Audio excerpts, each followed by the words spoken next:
Hi everyone, my name is Robert Lane. I'm the Director of Student Life here at South Puget Sound Community College. And we are coming back for week 2 of Welcome Week. Today we are going to do a student leader mixer, which is an opportunity for you all to meet some of our student leaders, whether they be club leaders or the campus activities board, the sounds, peer mentors, social media team, the Senate, or any other of our paid positions on campus. Just an opportunity for them to share some tips and tricks with you, as well as answer any questions that you might have. So with that, I'm just going to kind of name drop and have you introduce yourself, either if you're, and then kind of announce who you are, whether you're a student or a student employee, both, whatever the case may be. So I'm just going to go in chronological order for myself on my window, which would leave Jake Olson first. Hi, my name is Jake Olson. Can you guys hear me? Is that good? Okay, cool. My name is Jake Olson. I'm a Campus Activities Board Coordinator here at South Puget Sound Community College. This is my second year at SPS. I'm hoping to graduate this spring. I'm also on the social media team, and yeah.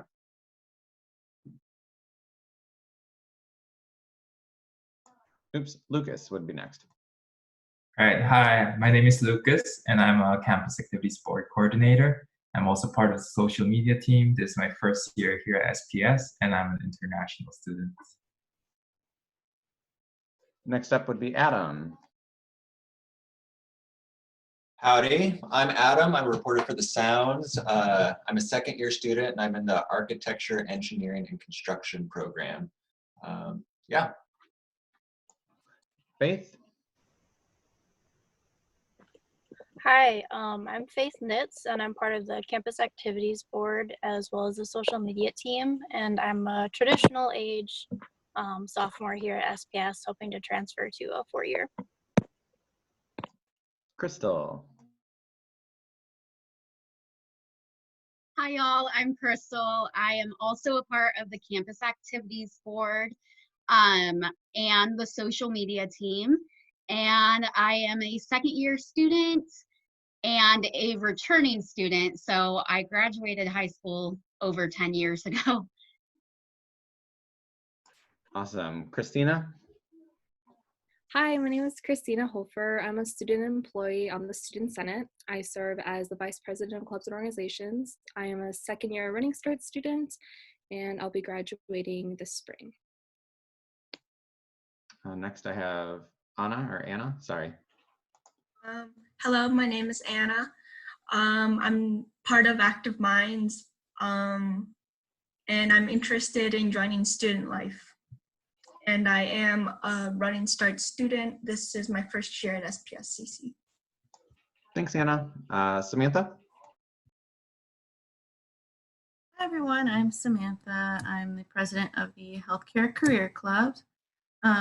This is my second year here at SPSCC. I shall be graduating the spring quarter. I'm just kind of checking in to see what everyone's, doing for this quarter since we're all moving online. So kind of interested to see what everyone has to say. Thanks, Samantha. Jorden? Hello, everyone. My name is Jorden Mcnair. This is my second year at SPSCC, graduating in the spring, and I am part of the Student Senate. I am the Senator of Diversity and Equity Affairs. Thanks, Jorden. AJ? Hello, I'm AJ Edwards. This is my technically first year at SPSCC. I used to serve in the U.S. Army, and now I work as the ASB president at SPSCC. Thanks, AJ. Hannah? Hi, you all. My name is Hannah. I come from Vietnam, and this is my second year in SPSCC. I will be graduating this spring. I'm part of Campus Activity Board Coordinator and also in the social media team. Thanks, Hannah. Moni? Hi guys, my name is Morning Nguyen. It's my first year here at SUCC. I'm part of the international peer mentor, and it's great to see you guys here. Thanks, Moni. Luca, or wait, you moved. That's weird. Mitch.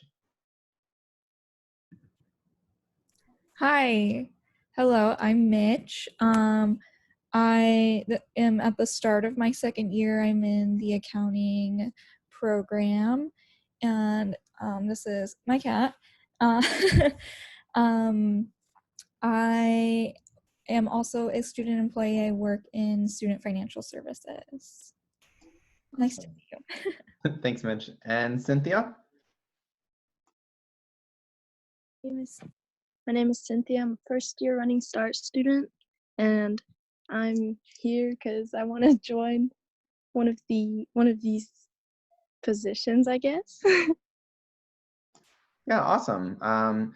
So I guess let's maybe turn it to the couple individuals that are looking for employment and seeing if they have any particular questions, then maybe we can try to chime in. If you don't have any particular questions, we can always just kind of give either best advice or tips and tricks, whatever the case may be. So Anna, Mitch, I don't know if you're looking for a different job next year, or Cynthia, if you have a particular question and maybe one of the other students can answer for you. Yes, so I'm interested in the position of Senator for Diversity and Equity Affairs. So I was just wondering, what does this job entail? Like, what do you exactly do? Great question. I'll let Jorden take a first stab. I'll fill in any gaps. Awesome.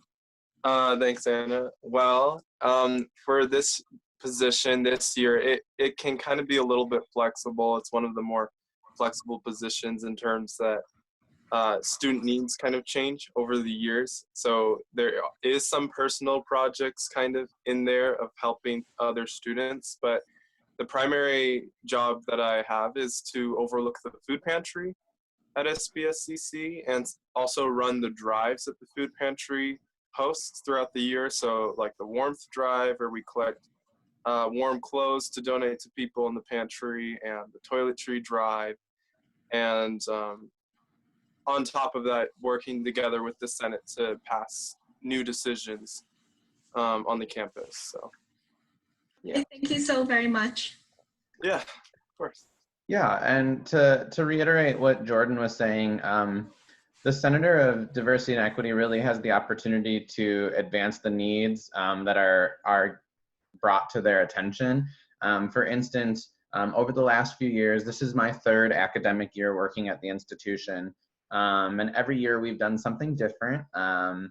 3 years ago, we noticed that all of the gender neutral or genderless bathrooms had different signage. So one of them said gender neutral, one of them said all gender, one of them had one picture, a different picture. So there wasn't any consistency along the board. And so our Senator of Diversity and Equity pushed to make sure that they all had the same messaging, and that there was a map that actually indicated where those restrooms were, so people could find areas where they felt comfortable utilizing the restrooms.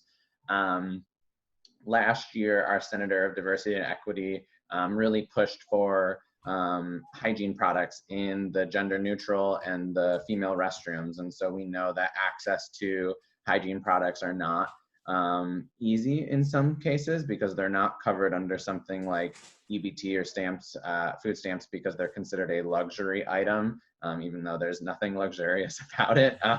So our senator last year pushed for that, and then also worked on expanding the hours of the food pantry. And so Jorden oversaw the expansion of the food pantry as far as like opening up in the brand new space that we now have, which is double in size, offering refrigerated and freezer goods. And so really building upon his predecessor's legacies, and bringing it into version 2.0 and 3.0. So the position also generally will work with the Diversity, Equity, and Inclusion Center on some issues. So as well as help Quinton Neal organize the Students of Color Conference. So we generally send a delegation to that conference every year, and this position can go. Of course, with COVID this year, Students of Color Conference is canceled. So Jorden will not go to that.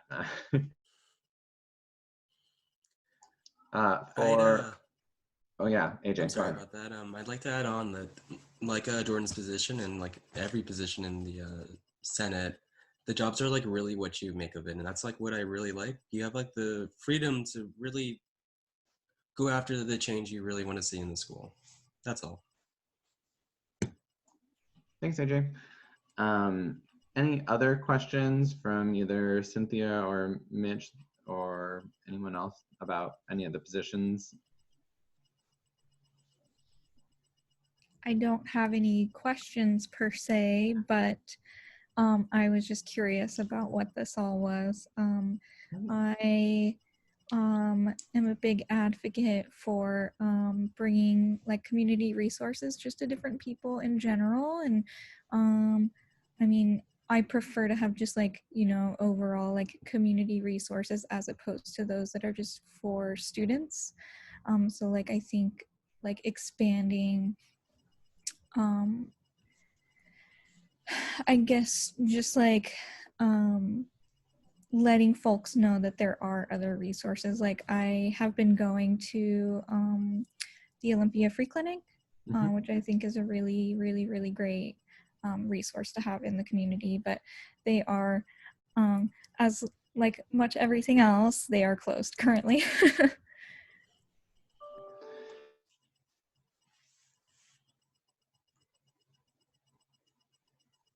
Oh, Robert, you're muted. I'm still muted. Yeah, I realized that. What was I saying? Oh, that's part of the challenge, is identifying what's open, what's not open as the governor releases either new guidance on when things can reopen. We definitely want to reopen our food pantry as soon as possible because it does feed into the community as well. And we do have people that come from the community, especially because we know that not all students' experiences are linear. You know, we have this assumption that like, oh, and some of our students, you know, and some of our student leaders can attest to it, that they are the Running Start student that joined junior year and they're going to graduate their second year with high school with an associate's degree. You also heard from some of the people, they took 10 years between high school and here. And so it's not always linear. And I 100% agree with you about the community resources and trying to get the assistance that we can. And I wish that all of our resources could be open to the community, but some of our money is taxpayer money and it has to go back to, or some of it's students' money and it has to go back to the students, which is why we worked really hard for at least our food pantry. It's a $0 partnership with the Thurston County Food Bank, so we can provide it to both staff, faculty, students, and community members. But you bring up a great point of just sharing resources. So thank you, Mitch, appreciate it. Cynthia, did you have any questions that we can try to answer? I just wanted to know more about the position for the International Student Peer Mentor.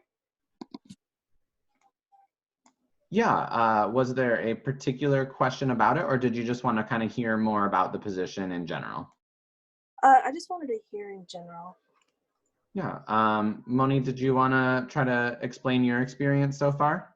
Yeah, so these open it. They open two of it.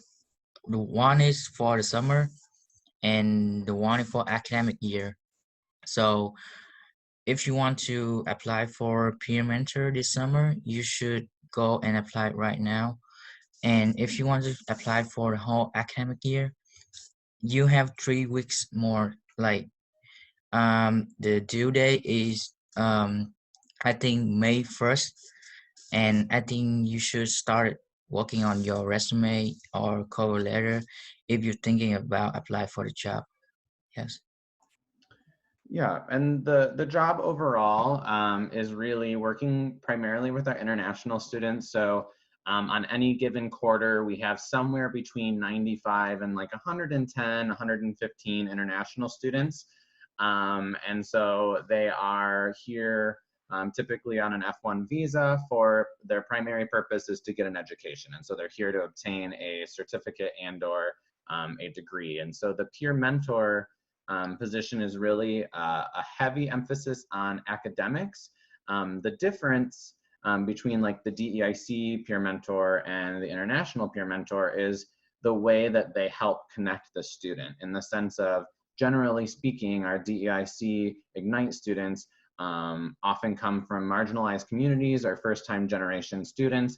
So the resources that they might need might be more community focused, in the sense of connecting them to the resources that would make sure that they have, that they are successful. So do you have access to housing? Do you have access to food? Do you have, you know, some of those basic barriers, basic need barriers, as well as academic progress. And so with the International Peer Mentor, there's a heavy emphasis on checking in.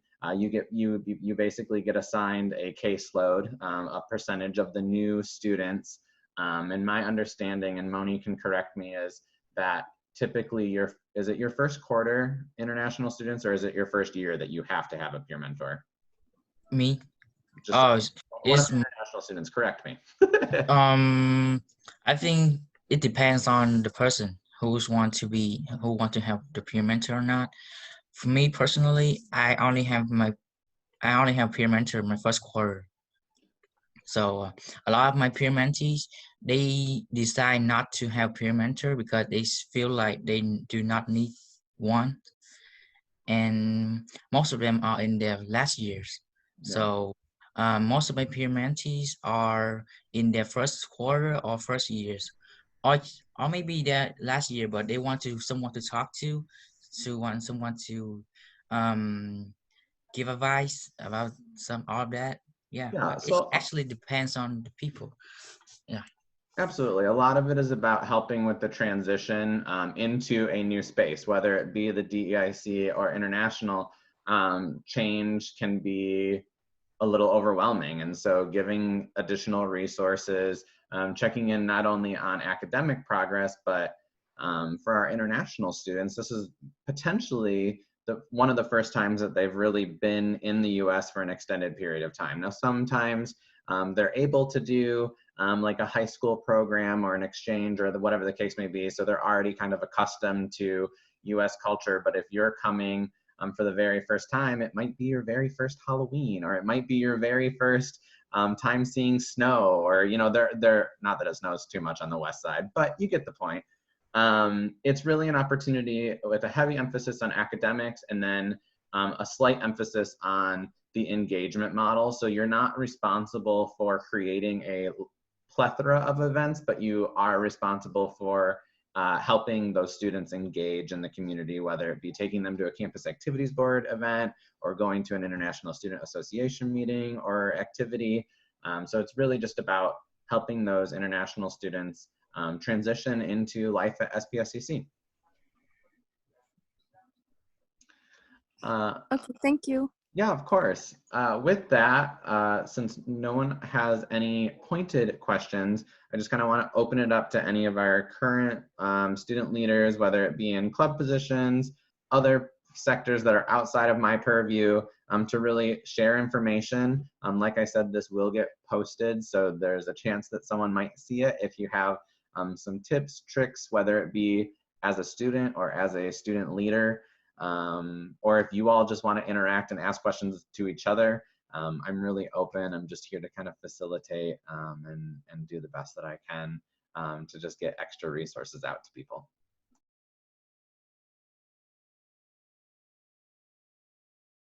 So because we didn't have any questions for the CAB, could any of the CAB members like just give out some information of how it was being part of the CAB?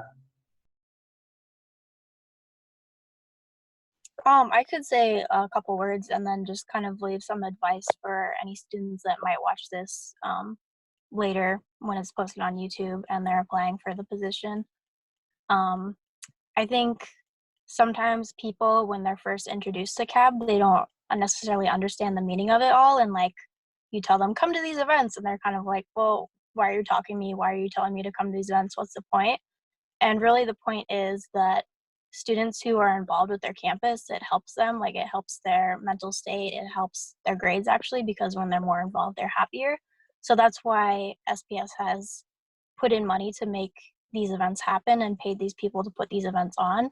And also when we say events, like there's an event could really be many different things. So obviously we have multiple different types of events. So some of them are educational or might even be kind of discussing controversial topics. Sometimes even like we may talk about homelessness or race dysphoria and things that students are actually interested in. And then some of them are very surface level, like we just have a winter pajama party and everyone eats cereal and plays board games. So there's a little bit of something for everyone. Like they can be very niche events where it is like a League of Legends gaming tournament, or it can be something like the big event where we just have tons of vendors and there's like, you know, free food and things for students to do.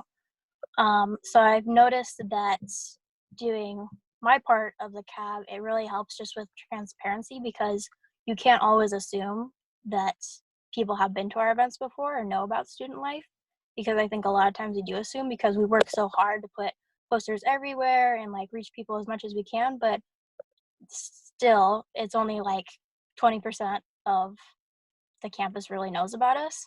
So we have to kind of assume everyone has no knowledge of student life and always just be like very direct. Like instead of saying we do events and just assuming they have all this knowledge about student life already, like literally tell them, they're like, this is an event, we want you to come, there's free pizza, this is what you get out of it, and this is why we're doing it. So being very like transparent and open. Yeah, and to go off of what Faith was saying, like there really is lots of research that indicates that the more engaged or connected you are, the more likely you are to persist in whatever you're doing. And so even if you're part of the Healthcare Alliance Club, or you're part of the CAB, or you're part of the Ignite cohort, having that extra safety net is always just really helpful, in the sense of like, you know, you start building community of people that build connection and care about you and want you to succeed. And so, you know, you're really hit the nail on the head as far as like, whether it be the Sounds or the peer mentors or the campus activities board or student employment in financial services, like all of those are giving you transferable skills that you can then utilize in the real world, even though you're part of the real world when you're working on our campus.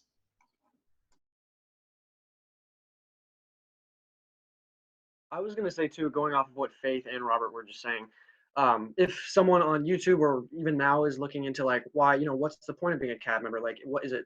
What do you get out of it? And so not only do you get a lot out of like working with others and learning how to communicate, but kind of like what Faith was saying is you really have to get students to engage, because, and I was like this too, but when it's almost like, my best analogy I can think is like almost getting into a pool. Like you don't want to at first, but then once you get in, it's super fun. And so getting students to take that first leap, that first jump into events, it's really, it's very hard. But once you get that, I've had many events where I've had students come and they will meet a really good friend that they, you know, they become really good friends at the event.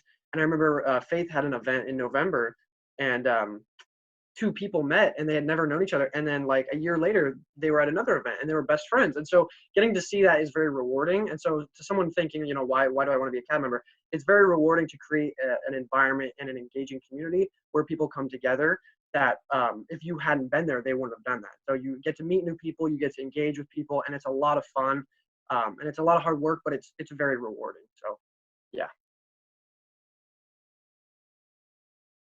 And then I'll go off what Jake said about like the hard work. I know I was really nervous applying for the position, because I was like, I've never done anything with event planning, but like the skills that I've learned through this position and like the friendships I've made and the teamwork that happens, there's always a way to do something, even when we're faced with challenges.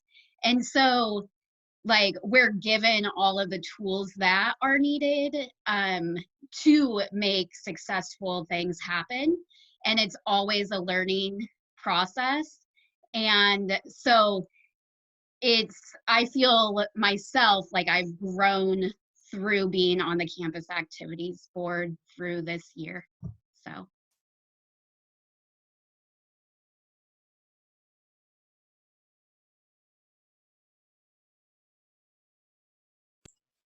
Okay, to anyone watching who might be interested in the Senate or anything we do, I think a common misconception is that the Senate is just a bunch of figurehead positions, which is what I hear is the case in like high school or what so have you.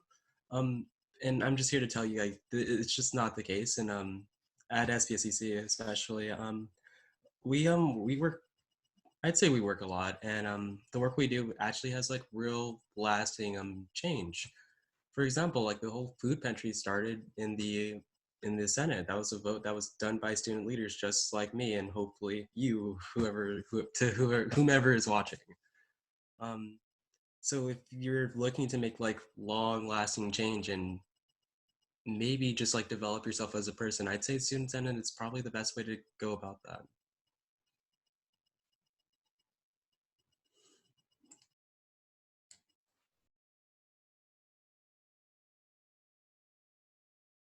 I guess I could add, generally just for people who want specifics about like the job position itself, like no matter if you're part of the Senate or the CAB or a peer mentor, you're gonna have a unique kind of support system that I don't think I've ever had any experience with in any sort of other entry level jobs, because in most other jobs, like if you just, there's nothing wrong with working a job like that, but if you just work at McDonald's or something like that, you're not really going to have such a personal relationship with the executives and your supervisors and your bosses. But in these types of jobs, you actually get weekly or bi-weekly one-on-ones with the people you work with. So like you're never going to have an experience where you feel like stuck and you don't have your question answers, because there's going to be a emotional and like work support system for you. You're always going to have that network of people to help you. Absolutely. There's someone who's like working with you just to make sure you're developing and like getting better. And that's a really cool experience. I've never had that before. Yeah, and generally speaking, there'll always be training. It depends on what area you're gonna get a leadership position in, whether it be, you know, if you join a club or create a club, you'll get some level of training through your vice president of clubs and organizations, or a visit from our fiscal specialist or myself during one of your club roundtables. If you're trying to plan an event for the very first time, we sit down with you and kind of walk you through the basics. If you end up getting a position as a peer mentor, Sounds, Senate, CAB, whatever the case may be, there's typically a fall training where we kind of walk you through hands-on experiential learning.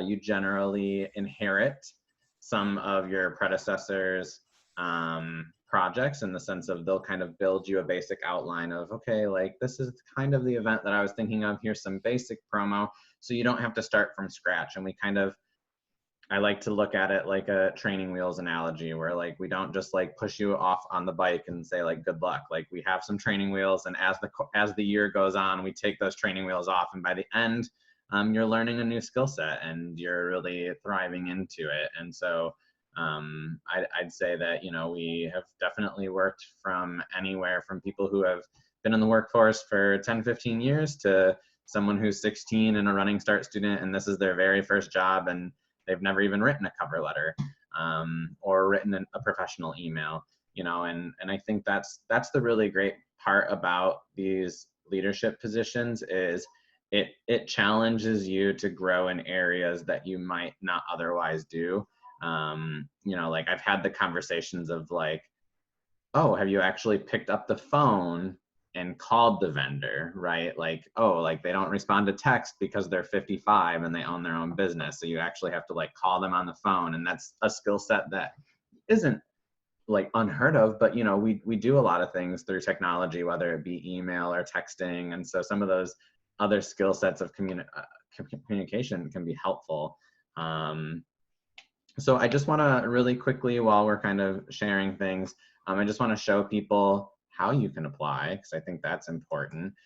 If you are wanting to be a club leader, clubs start in the fall, and so you don't have to do anything at this current moment, but basically when and if the fall happens, or not when, no, not if, when the fall starts, clubs can re-charter and start as a new club or a returning club. And then people can be elected into positions. And if you don't see a club that interests you, you can always start your own club as long as you have 5 active SPSCC students, as well as an advisor. And we can try to help you locate an advisor if you don't know who to ask. For the other positions, you'll actually apply. So our Student Senate is not a voting campus. We are a selection campus. So what that means is you are selected by a group of peers. So even though I serve as one of your supervisors, I don't sit on the hiring committee. So I kind of inherit who other students really see as leaders here on campus. And so if you go to our main website, SPSCC, you scroll all the way down, you'll see a little employment. If you click on that, it breaks employment into 3 areas. So staff and faculty, adjunct faculty, and then student employment opportunities.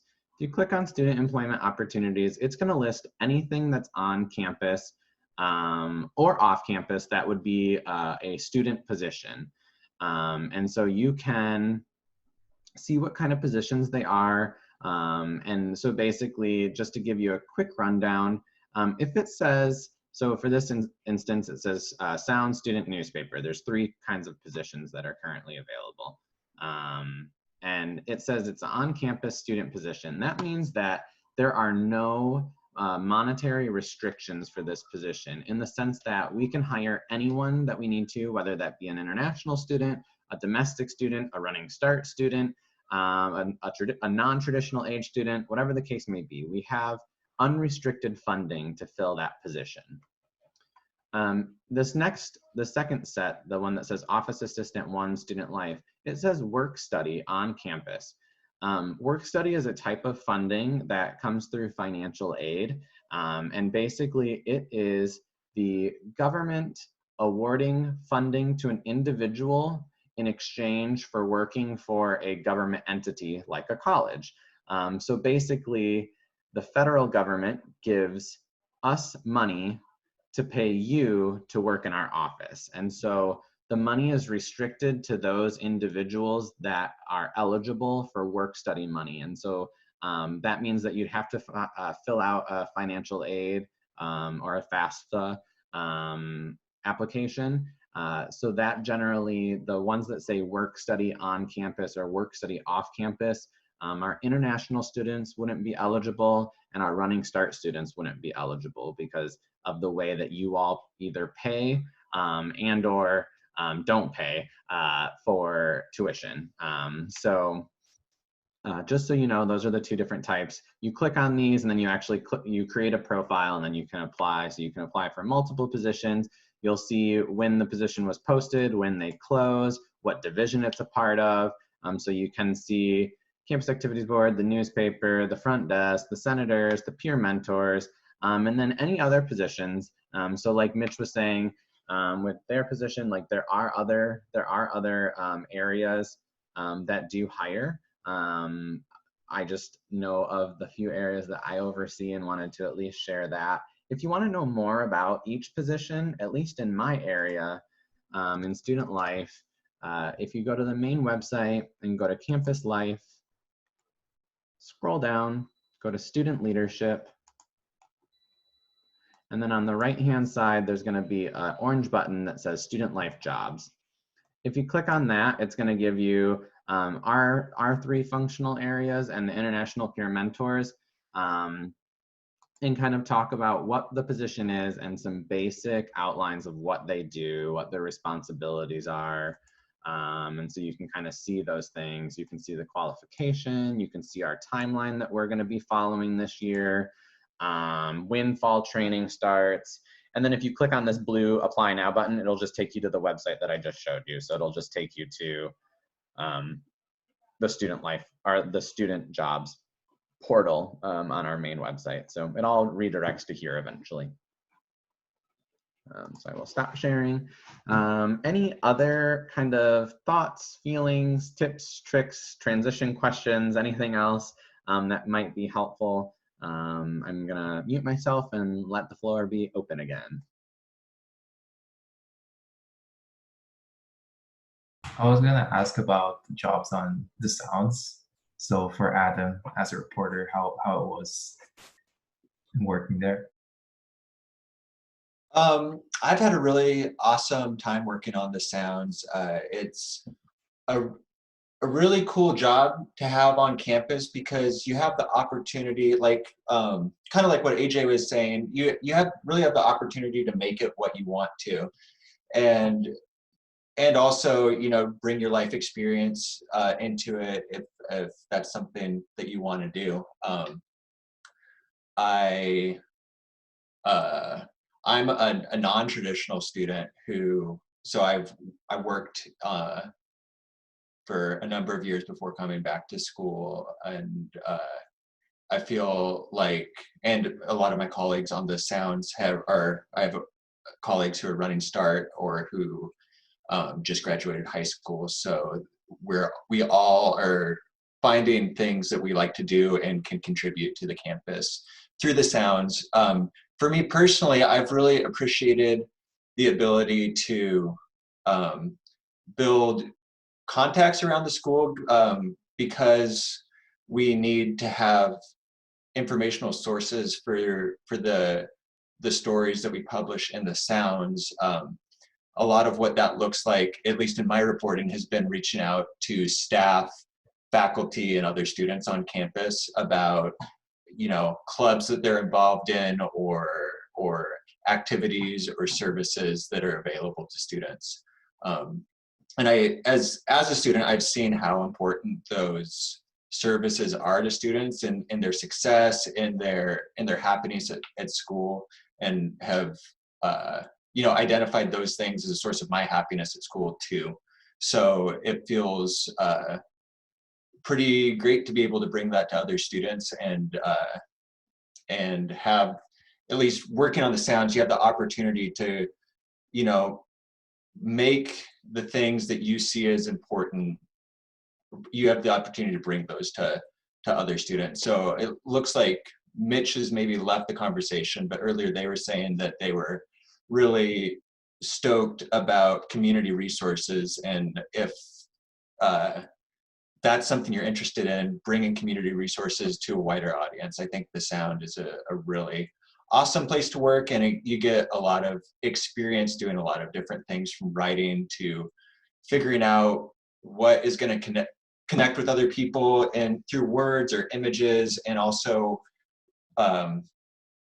you know, as far as working for the paper goes, I have thought about it a little. It's a little bit like I'm taking an extra 5-credit class that I get paid for. Every 2 weeks, I have a due date that for a writing assignment or something else that gets published in the newspaper, which is about the same, you know, amount of work that I probably spend about the same amount of time in that as I would for one of my 5-credit classes that I take. So that's I think everything I have to say about the Sounds that I think is important. Yeah, thank you. Isaac, Cynthia wanted to be a part of the international peer mentors. So you have any tips for her? Moni gave her a brief rundown, and Robert also helped a lot on it. So give your tips on it. Sure. Thank you. Hi, Cynthia. My name is Isaac. I'm from China. I'm one of the international peer mentors. I've been an international peer mentor for the past year. Our students are international students. You can choose to be a peer mentor with a DEIC if you want to help domestic students. But as international peer mentors, we mainly help international students, but that does definitely not mean that you have to be an international student to become an international peer mentor. I joined a bit late because I was actually on the interview committee. We're hiring right now, and we're going through interviews for the summer quarter positions. But we're also going to be hiring for fall in about a week or two. So if you're interested, if you leave your email, I can send the hiring details to you. We're interviewing on Zoom as well. And yeah, we help new international students and continuing students mainly for the new ones, we help them to adjust to life in America. I'm sure Moni has gone over this with you. And with the old students, we help them what their goal is, if it's transferring to a four-year university, or if they're trying to do OPT, which is working in America a year after they graduate, pointing them to where resources are and giving them guidance into like who to talk to, or if you do know, you could share some of your experiences or limitations that you are aware of. So that's basically what we do. We also plan events for international students, which often collide with the CAB and their events. But right now on Zoom, we're doing some of our own events. But as CAB is putting on their events, we're also going to be broadcasting that and advertising it for our international students, for them to join in and meet the domestic students and just bond, all of that. For tips, I would say is what's very important and what we're looking for is your engagement in the community, how you're helping your community, the community that you're part of, to grow or expand. Yeah, that's a major thing we're looking for, and what ideas or what new innovative creative things do you have for events, or for how to reach out to students, a lot of stuff like that we're looking for people just to be able to open up, talk to others, talk to international students, and to be engaged. Engagement, that's the number one important thing being a peer mentor, and which is what we're looking for inside new peer mentors. But yeah, right now we are interviewing for the summer quarter positions. We have another session scheduled Thursday, but if you would like to apply to that, you would need a resume and resume and cover letter, and then we could probably fit you in. But if you want to be more prepared, or you want to take some time, you want rather look for the year-round academic position, that would be, I think, in the beginning of May, when we do the interviews. I'm not quite sure on the dates, but yeah. If you're interested, you could leave your email in the chat, and then I could send some information to you, or you could reach out to Lucas. Either way is fine. But yeah, that's basically it for international peer mentors. Yeah, besides the application deadline for the jobs, like Campus Activity Board, International Peer Mentors, and Student Senate is May 8th. Yeah. Thank you, Anna. Do you have to be enrolled in summer quarter to apply for the summer quarter position? There is so if you're an international student, you must be enrolled as an active student, but if it's your break quarter, you don't have to be enrolled in the limit, which is 12. But if you are a domestic student, I think you have to be a full-time student. So I think that goes to how many credits for domestic? I'm not quite sure. I think like 12, or is it 9, 10? 12 is considered full-time. During the summer, it's 10. Okay, yeah. But I'm not sure, is it the Summer International Peer Mentor closed already, right? Because on the web. I think actually the application deadline might be closed already. We might be already in the interview process. So yeah. I think the best bet would be to apply for fall, and then for fall it would be the year-round, so fall, winter, and spring for the 2020 to 2021 academic year. Thanks. Yeah. Yeah, definitely. Sorry. Any other questions about international peer mentorship? No? Okay, I'll just... No, thank you. All right, awesome. I'll just quietly mute myself until called upon. Yeah, I wanted to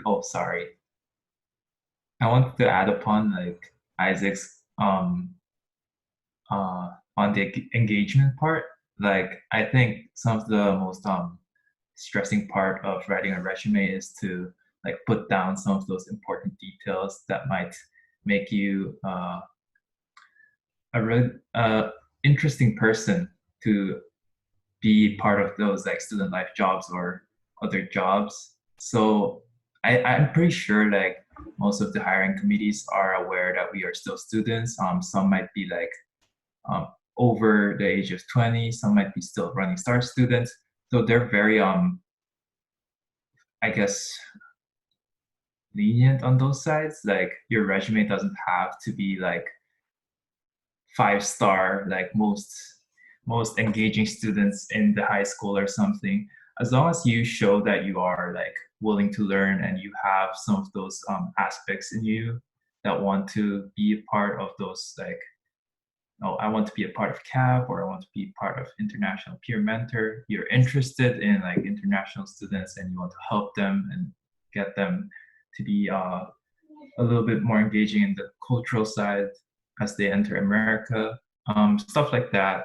Just giving you one example could be, oh, I help my parents every day on the lawn, or doing some of the chores like regularly, you're very responsible, stuff like that. Just adding those small details in can really help with your hiring process. Just to jump in there, if resumes is something that you'd struggle with too, that the Writing Center is still available, is still has a Zoom waiting room that you can enter and you can still schedule sessions, and they do a really good job helping students analyze the type of experiences they've had and put that into words that would be help an employer or any type of employer know what kind of experiences you've had and why that would be beneficial for any job you're applying for. And that would be my biggest takeaway is things that really stick out for me in any kind of interview, whether it's a job for us or just interviews in general, is explain your why. Like, you know, like, of course there is a fundamental need for a job, right? Like you apply for a job generally because you want a paycheck.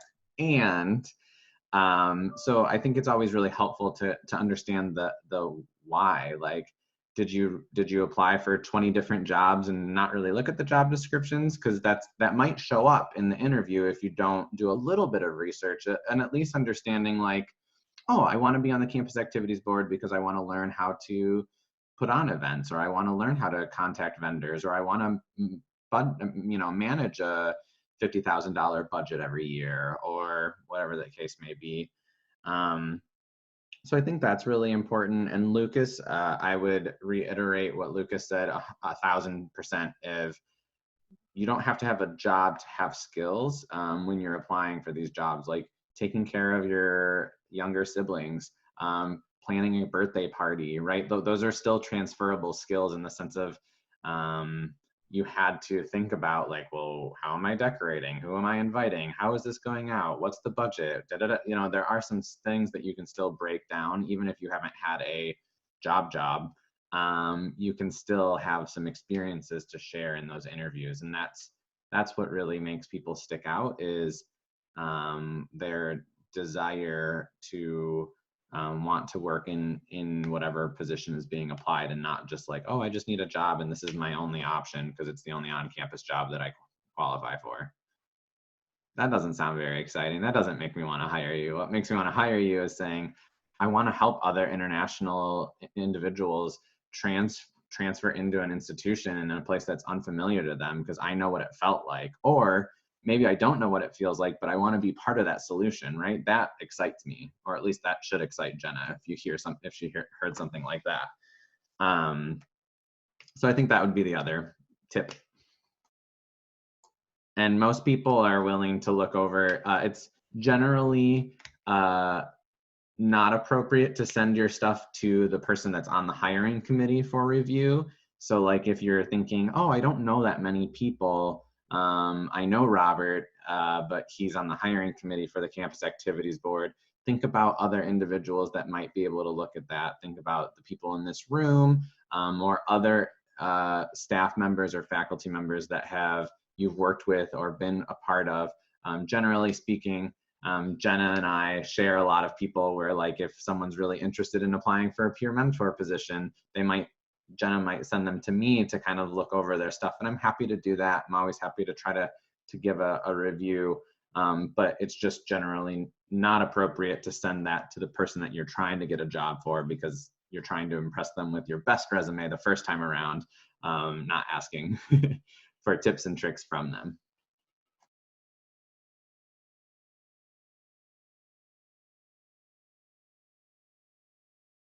I had something that I kind of wanted just to ask everybody, since we're all working with students this quarter on a whole different platform, you know, with Zoom and everything.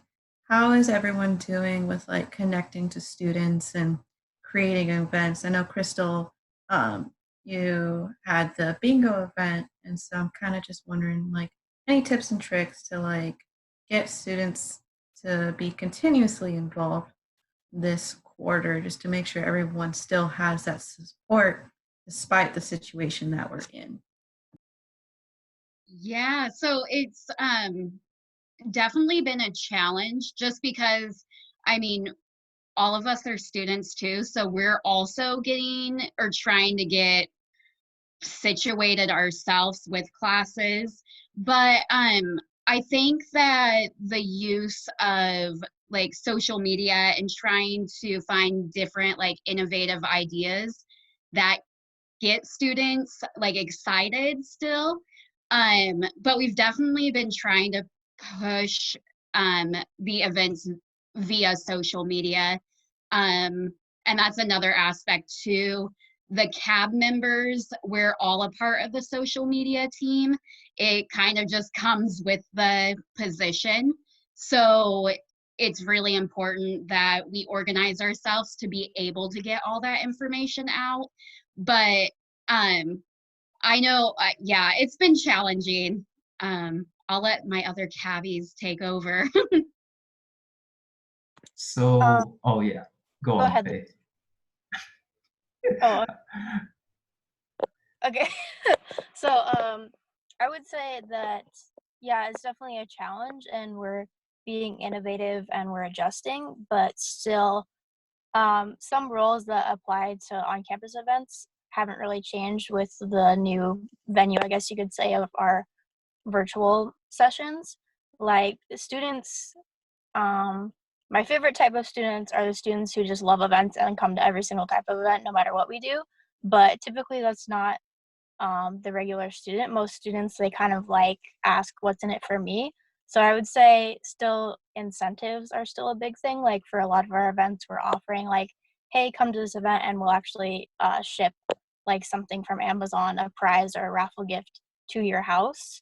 Like we're having the art contest right now, and students that submit and interact with that will actually be getting some pretty expensive like prizes. So I mean, yeah, some people are thinking like, what's in it for me? So I think definitely adding those type of incentives and things worked on for our on-campus events and also still works for our virtual events. Yeah, and I was about to say that it can seem that CAB is like pushing in events real quickly, and usually it takes a little bit more time than that to push out events, especially for clubs. So for my club, International Student Association, we're like taking a lot of time to like repurpose some of the events that we planned previously. Like clubs are a little bit shorthanded with some of the staff. Like you only have 3 leaders that are at max, I'm guessing, 3 leaders that are working. And like these 3 leaders could be really busy with like other stuff that they're working on, like school, academic stuff. So just pacing it out so that you guys can actually work with different things. You can try to put some risk into it and just try it out. And if it doesn't work out, you guys could just make a different, revise the events that you have made so that it can be more engaging to the students.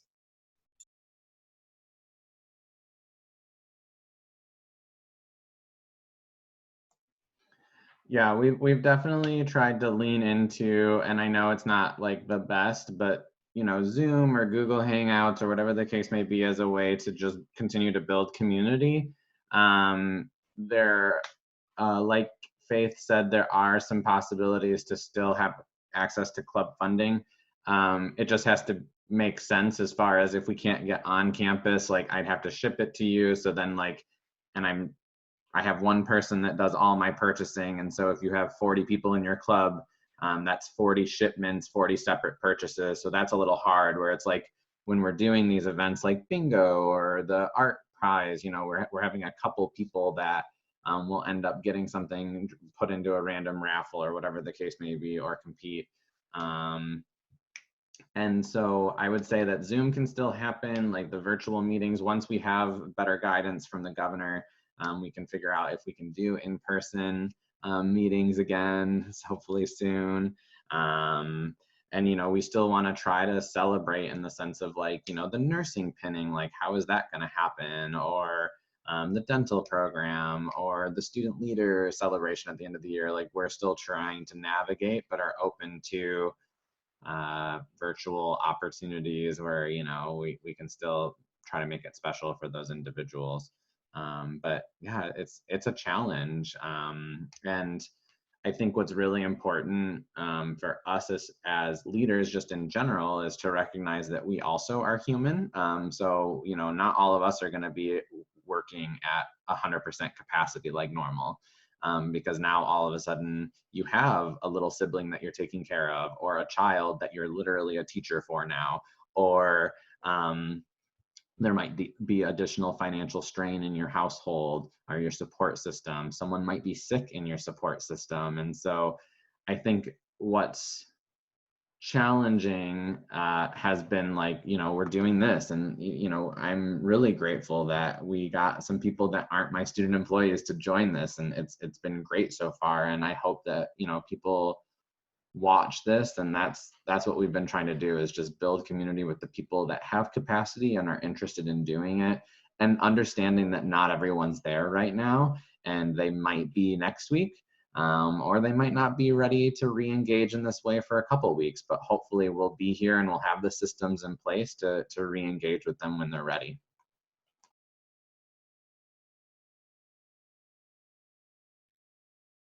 Thank you. It sounds like, you know, we have a really good support system here, and I'm really thankful to everyone for being here, and thank you for giving me all those tips. Pretty excited. Absolutely, yeah.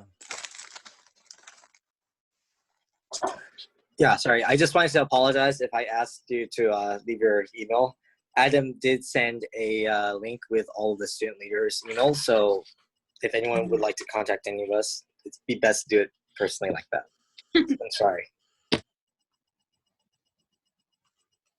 I also want to throw out there, since a lot of people are on this call, I've been staying in contact with some staff at SPSCC just to try and stay connected with the campus community. And everybody I talked to last week said that they were, you know, academic advisors, people in the counseling office said that they were below capacity,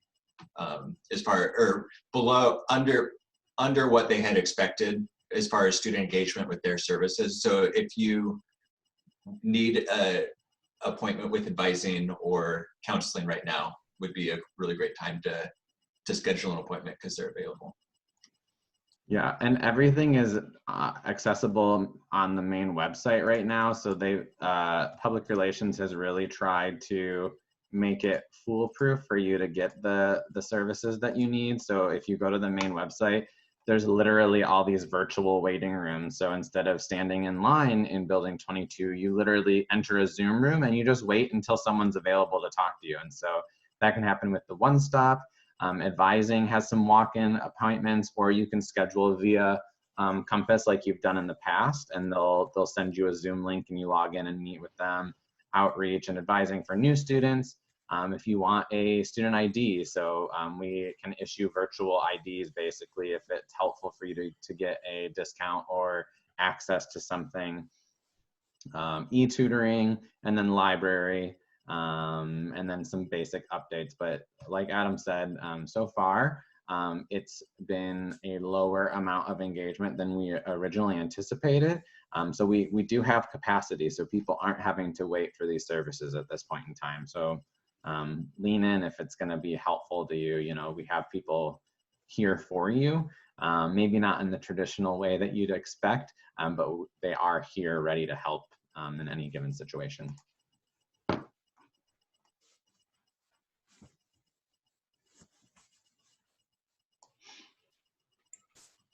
Any other comments from anyone? There's no pressure. You don't have to. I know it's a little bit before 1, and so if we do end a little early, I think that's okay. I'll stick around just in case someone does join the conference. But if there's any other comments, I'd love for you to hear from you all, but I also understand you all have given a lot up already and said some great things to share with our students. So hopefully they'll get this message. Just please apply. We'd love to have you. Shoot your shot. I agree. And for anyone watching or who's interested in being a part of one of these positions, I just want you guys to know that it is very teamwork oriented, and for each one of us, in some way or another, we're working together with someone, so you never really have to do things alone. And also, if you just want to become more involved at SPS, being and working with student services is a really great way to kind of open yourself up, especially if you're really shy. And so I know that's helped me a lot. Like, even knowing people on the cab makes it a lot more easy, I guess, to go to the events. It kind of gives you a reason to go and use the services on the campus. So that's another thing to keep in mind.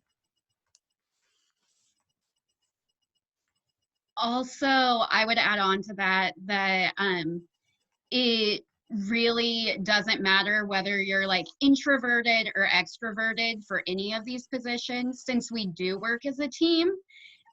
There's always someone that you can work with that will strengthen your abilities, and everyone's really mindful of how much energy you have to put out there. So that's definitely not a reason to like not apply if you're thinking like, oh, I could never, run an event or like mingle with a lot of people, because like everyone's there to help you like strengthen your own skills, whether you're introverted or extroverted or anything like that. So I'm not a CAB member, but I am pretty introverted, and I did, jump into becoming like a club president. And I will tell you, personal experience, if you have like no experience, but you want to get involved, just go ahead and do it. SPSCC, the CAB members are extremely supportive. Other clubs are extremely supportive. Faculty, I don't think there really is a possible way to fail in like any of this. There's always great support. I know Christina with the clubs has helped a lot, and so I think like if you're nervous about anything, just always ask questions and don't be afraid to jump right in. And going off of what Samantha just said and also Robert said earlier is like, personally, when I took this job, I was only 16, and so I was really nervous. Like, I didn't want to mess up. I was super scared to be working in this kind of environment. And so like Robert was saying earlier, there's a lot of safety nets put in place, so all you can do is succeed. And so whether you start off as never planning an event before or being a professional at it, which you learn in this job to be a professional eventually, but whatever stage you come in at, you will always have a safety net. And as the days go on, and as the events go on, after your first event, second event, third event, and this is the same with Senate, those safety nets start to get taken off because you're ready. And so Very true. Robert and others create a very good support system and make sure that there's no just, here you go, good luck. There's none of that. They always walk you into it, and they make sure that you're ready for the upcoming task. So if you're nervous about that at all, don't be. It's super supportive, and so.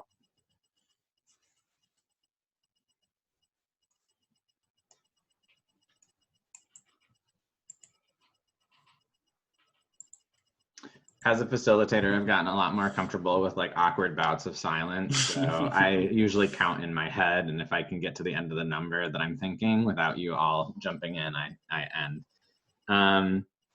So with that, I'm going to go ahead and pause the recording, and then we can answer any other questions. But thank you so much for all being here. I really appreciate you taking some time. I know it's not easy. I know we're all very busy, and so I do appreciate you taking some time. Thank you, Lucas, for putting this together and getting all the invites out. So thank you, thank you. As much as it looks like I'm doing a bunch of things, it's really the student leaders that are pulling a lot of this stuff off. So they are a direct impact to all of you, and so I really appreciate you all putting so much effort and time into this.